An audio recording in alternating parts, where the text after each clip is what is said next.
Semaine du diabète, dernier jour, bilan donc de cette semaine. Bonjour à tous, je suis Cédric Maillet, diététicien, nutritionniste et expert en bien-être naturel depuis plus de 10 ans. Alors effectivement, nous allons retrouver les 4 jours qu'on a fait, reprendre un peu tout ça. Avant, je voulais juste vous informer qu'en dessous dans la description, vous allez trouver 3 liens. Le premier lien, c'est tout simplement les liens vers la boutique en ligne biodiète.eu pour tous les produits qui peuvent vous donner un coup de pouce, on va dire un coup de main, quand vous êtes diabétique. Vous verrez toute la gamme, les fiches produits, il y a vraiment tout ce qu'il faut. Dans le deuxième lien, si vous voulez télécharger, 2 e-books offerts qui sont super intéressants. Et le troisième lien, tout simplement, c'est si vous voulez avoir une consultation en ligne avec moi, vous cliquez et vous suivez la page et vous aurez toutes les informations. Alors revenons à nos moutons. Le jour 1, donc on a présenté effectivement le diabète. Il faut savoir que effectivement j'avais indiqué qu'en 2025, probablement plus de 300 millions de personnes seront diabétiques. En 30 ans, on a exactement doublé le nombre de personnes diabétiques. C'est absolument fou. Et pour redéfinir le diabète, qu'est-ce que c'est? C'est tout simplement une augmentation anormale du taux de sucre dans le sang. Ce taux de sucre dans le sang qu'on appelle tout simplement la glycémie. Et en fait, ce taux de sucre dans le sang, pourquoi il est élevé? Parce que tout simplement, vous avez un petit souci d'assimilation, d'utilisation et de stockage des sucres circulants dans votre sang. Comment ça se passe? En fait, vous mangez, au cours de votre repas, vous avez du sucre, vous avez des sucres dans votre repas, et c'est digéré au niveau de l'intestin, après ça passe dans le sang. Et donc, voilà, quand on est diabétique, on a un petit souci qui commence déjà au niveau intestinal, enfin pas au niveau intestinal, quand ça diffuse dans le sang, à ce niveau-là. Donc, l'hormone en fait qui permet de vraiment l'hormone clé du diabète, c'est l'insuline. L'insuline, qu'est-ce qu'elle fait? Eh bien, tout simplement, elle est sécrétée par le pancréas de manière dose dépendante. C'est-à-dire, plus vous avez de sucre, plus votre pancréas fabrique de l'insuline pour que votre sucre, en fait, soit tout simplement stocké. Pour réguler vraiment ce taux de sucre dans le sang, donc il va rentrer soit dans le foie, dans les tissus graisseux ou dans les muscles également. Donc c'est vraiment l'insuline qui est l'hormone clé du diabète. Alors il faut savoir qu'il y a 3 types de diabète, on va en voir que 2. Le troisième, je vais juste le dire, c'est le diabète gestationnel, donc on a au cours de l'accouchement, mais celui-là, on va en parler, on va pas en parler. On va simplement parler des 2 premiers. Donc le plus important, c'est le diabète type 2. C'est 90% en fait des diabètes en France. On l'appelle également diabète non insulinodépendant. Donc il apparaît principalement après la cinquantaine pour des personnes qui sont un peu en surpoids ou qui mangent pas très bien. Vous avez après le diabète 1, donc 10% à peu près de la population française, c'est ce qu'on appelle le diabète insulinodépendant, qui est plutôt qui apparaît vraiment chez les jeunes, et c'est des personnes qui sont plutôt maigres. En fait, tout simplement, quand on a un diabète type 1, on a tout simplement c'est auto-immun, c'est-à-dire que votre système immunitaire attaque les cellules du pancréas qui fabriquent l'insuline et donc comme elles sont attaquées, elles sont détruites et du coup il n'y a plus d'insuline qui est fabriquée, tout simplement. Alors que dans le diabète type 2, c'est le gras aussi bien en stockage que circulant par rapport à vos repas, qui entrave vraiment le mauvais fonctionnement de l'insuline. Il faut savoir qu'une glycémie normale, donc un taux de sucre dans le sang normal, c'est à peu près 1,10 g par litre. Et on considère qu'on est diabétique quand à 2 reprises, c'est-à-dire qu'on a fait 2 prises de sang, où votre taux est supérieur à 1,26 g tout simplement.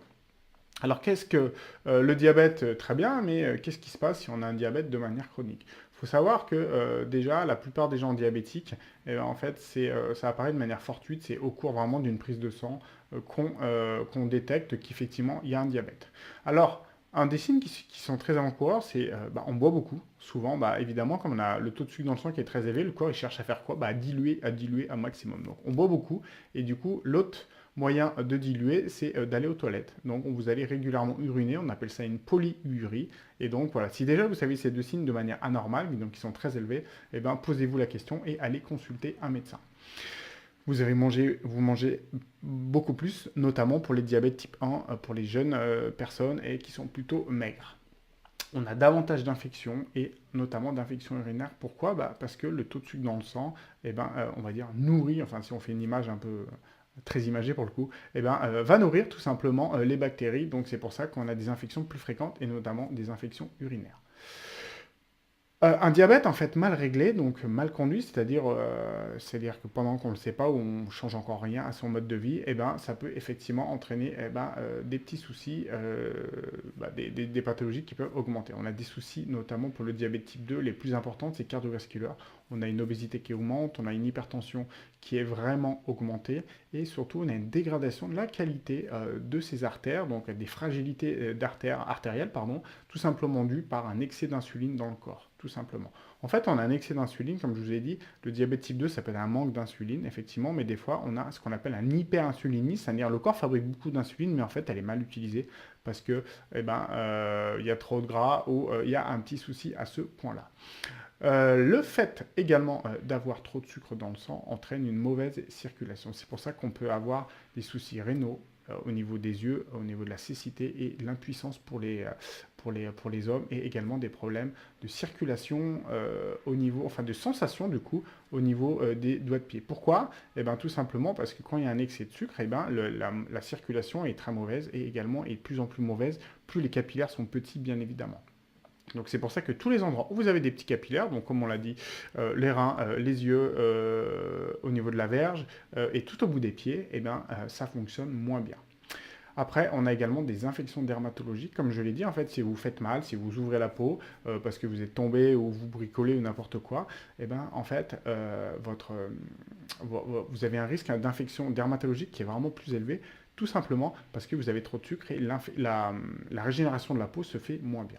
Quant au diabète type 1, quand il n'a pas encore été révélé, eh ben, on peut tout simplement aller jusqu'à tomber dans le coma par un excès, par une hyperglycémie, mais vraiment catastrophique, très très haut.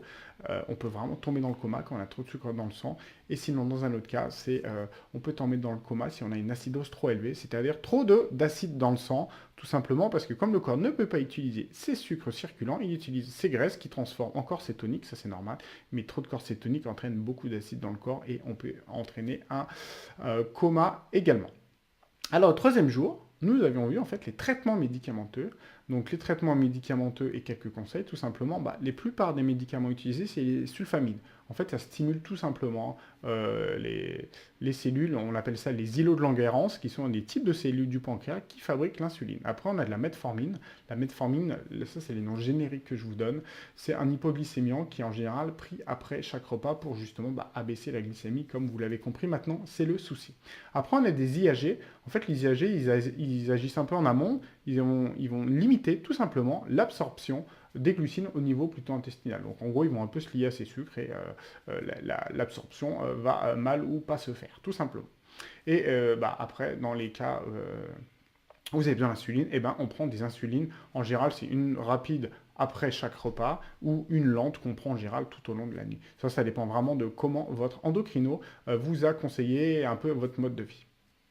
Alors, déjà d'un point de vue alimentaire, ce qui est tout simple, c'est faut, de manière globale, vous l'avez compris, le diabète type 2 qui est le plus commun en France, c'est vraiment stopper le gras. Donc c'est le gras alimentaire, quel qu'il soit, et le gras sous forme de surpoids. Donc déjà perdre du poids, c'est très bien. Vous pouvez manger des fruits et légumes à tous les repas, manger absolument, quand vous mangez des sucres lents, des glucides, des féculents, prendre des formes complètes, donc du riz complet, des pâtes complètes. Pourquoi? Parce que dès que vous avez des fibres, eh ben, la diffusion de sucre dans le sang est bien plus lente et votre corps peut mieux la gérer. Donc si vous mangez des légumes, ça, il n'y a pas de souci, il n'y a pas de sucre dedans. Si vous mangez des fruits, évitez. En fait, au début, il faut vraiment éviter au maximum les sucres. Et après, plus vous les réintroduisez, plus vous pourrez voir comment ça réagit au niveau de vos insulines. Pourquoi? Parce que quand on est diabétique, on suit notre glycémie par des simples... vous avez des petites machines où vous piquez le doigt et vous mettez votre sang sur une petite bandelette et ça vous donne votre taux de sang instantané. Donc après, vous pouvez voir un peu comment fonctionnent les sucres. Mais dans un premier temps, les sucres des fruits, qui sont quand même des très bons sucres, et bien vraiment prendre le fruit en entier avec les fibres parce qu'il régulera bien plus le taux d'absorption du sucre dans le sang. Et après, moi, ce que je conseille, c'est vraiment d'augmenter de manière importante son apport en fibres dans son alimentation. Donc, c'est déjà manger des aliments complets. Mais après, ne pas hésiter à rajouter du son d'avoine, du psyllium ou des graines de chia, tout simplement parce que ça amène des fibres. Et comme vous l'avez compris, plus vous allez digérer lentement, meilleur ça sera tout simplement pour vous. Donc tout ce qui est gras, bah, c'est évidemment toutes les viandes grasses, tous les plats en sauce, et c'est également le fromage, malheureusement, faudra limiter. Mais voilà, ce que je conseille aussi très bien, c'est tout simplement faire un stage en éducation nutritionnelle. Moi, c'est aussi pour ça que le diabète, je connais bien, parce que j'ai fait un stage en éducation nutritionnelle à l'hôpital de Grenoble. Et c'est des stages qui vous apprennent à tout connaître de votre maladie. Et comme on le dit, plus il y a de la compliance dans la maladie, enfin, plus il y a de la compréhension dans la maladie, plus il y a de la compliance dans les traitements. Donc ça, c'est hyper important sur le long terme. Donc je reviens à nos moutons, donc voilà, manger beaucoup de fibres et également limiter l'alcool parce que l'alcool peut entraîner des hypoglycémies. Et après, bah, comme on en parlait, il existe différents types de compléments alimentaires qu'on va voir un peu plus loin tout simplement. Alors, hier, dans le jour numéro 4, je vous avais parlé effectivement des solutions naturelles. Bien évidemment, c'est déjà l'alimentation. Prendre des compléments alimentaires et vous n'avez rien fait d'un point de vue diététique et règles hygiéno-diététiques, que j'ai oublié de vous rappeler juste maintenant, et également faire une activité sportive légère mais régulière, tout simplement. Pourquoi? Parce que le sport va augmenter la qualité de votre insuline. Elle va mieux fonctionner, tout simplement. Donc faire une activité physique légère dans un premier temps, et après, vous pourrez augmenter l'activité en fonction de comment se comporte votre insuline et votre glycémie par rapport à votre activité sportive, tout simplement. Donc, moi, les 3 compléments que je conseille le plus, vraiment le number one, c'est la cannelle. Donc, aussi bien si vous adorez la cannelle, vous pouvez en mettre, comme on dit, à toutes les sauces, dans tous les desserts. Vous pouvez même en manger comme ça si vous avez le goût. C'est un peu pâté en bouche, hein, quand même, il faut le dire.